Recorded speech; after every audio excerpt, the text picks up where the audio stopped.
صباح الخير، كيفكم؟ ان شاء الله تكونوا بخير. وانتم عم بتشوفوا الفيديو اليوم. هلا فقت من النوم، فيلا تعالوا نجهز مع بعض ورح فرجيكم شو الخطوات اللي بعملها لبشرتي قبل ما احط ميك اب. وشو الميك اب اللي بحطه؟ اصلا هن كتير اشياء بسيطه. اول شي بستخدم التونر، باخد كميه منه هيك كترت. رح اخد كميه على ايدي واعملها هيك واحطها على كل وشي،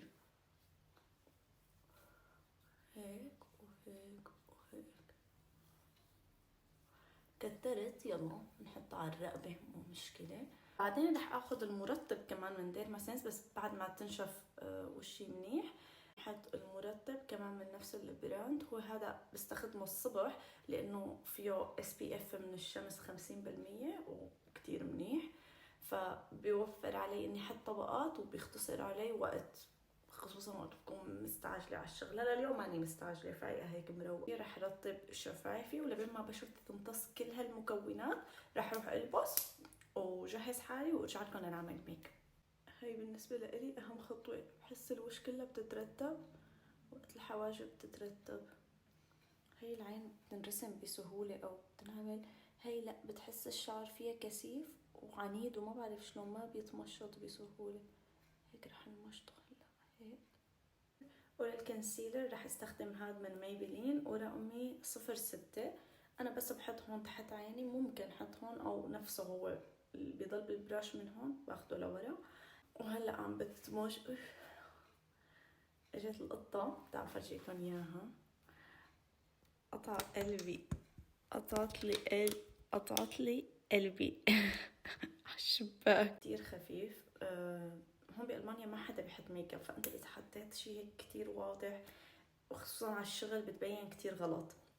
بعدين بنفس البراش لحتى ما يكون هون تحت العين كتير ابيض وهون زهر، بدمجه بنفسها لحتى يصير في تجانس بين اللونين، بتحس انه مندمجين كلهم مع بعض، ما في ابيض بعدين زهر او حدود بيناتهم، لا هيك. وشوف كرمالكم وكرمال التصوير رح ارجع زيد شوية بلاش، مو مشكلة تتدللوا. بس لاحظتوا قد ايه دمج الكونسيلر سهل، وحتى البلاش رهيب. يعني الميك اب كله ما بياخد مني يمكن 3 دقايق، بس هلا هيك عم بحكي على البطء. واللي بيضل بالبراش على الانف، يعني ما بحب الانف يكون هيك احمر، ما بعرف ليش بيعملوا الناس احمر. وبس رح نثبت بلوز باودر كمان من شي جلام. اللوز باودر حطوا كمية قليلة وبعدين بدكم حطوا شو قد ما بدكم، بس اول مرة لا بيصير كيكي. وبعد ما نشفت الحواجب رح عبي بس هيك هون، شايفين الفراغ؟ برونزر اللي فيه لمعة كتير خفيفة وحلوة. شوفوا اللون اللي بيعطي قد ايه حلو. وهي الباليت من ريفولوشن على فكرة. والباقي هيك ننحت الأنف بطريقة كيوت. وكمان هي من ريفولوشن، هي يعني ما بتخلص. من شي 3 سنين اشتريت وحدة أو 4 سنين، وعلى فكرة من 4 سنين لهلا جديد خلصت وجبت وحدة تانية غيرها. هي القطة أكلت، كان في برغشة هون على الحيط أكلتها، عملت لها هيك يا حرام.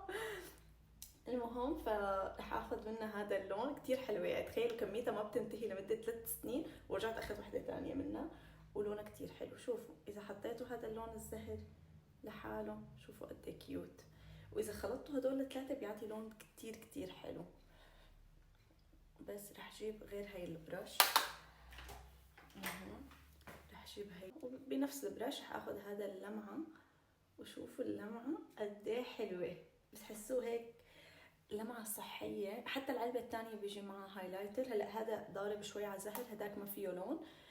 كمان كتير حلو، يعني مرات بحب على زهر بحط هاد، مرات هداك. هدول احلى لمعات استخدمتهم. ونحط هيك لوس باودر هون لننحت الخد، بيطلعوا حلوين اذا قلبتوهم.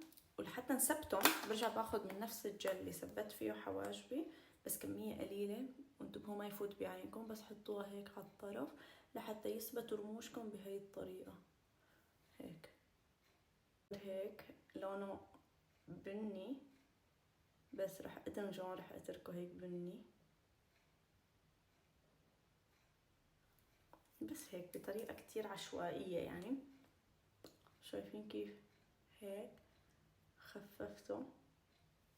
والحمرة اللي كتير بحبها من اسنس كمان هيك، كمان بشكل عشوائي راح ادمجها هيك، لون هادي وتقريبا ما مبين. انا بطبعي ما بحب ارسم حواجبي حتى شعراتي، يعني غير اذا كان في عندي سهرة وممكن هيك اعبي كم فراغ، فما بعرف ليش هلا رسمتهم. ندمت، رح امسحهم بمحرمة معطرة. هو المفروض بزيت احسن، بس ما بدي اخرب الميك اب لانه تاخرت، لازم 5 دقايق وامشي من البيت. رح امسح هاي هيك، وهي كمان من هون. وعم برجع ثبت الحواجب بالجل. هذا هو كل شي لليوم. اخر شي رح استخدم هذا الميست من باث اند بودي ووركس، كتير بحبه وريحته ثابته، يعني بتحسوه بارفان مو بس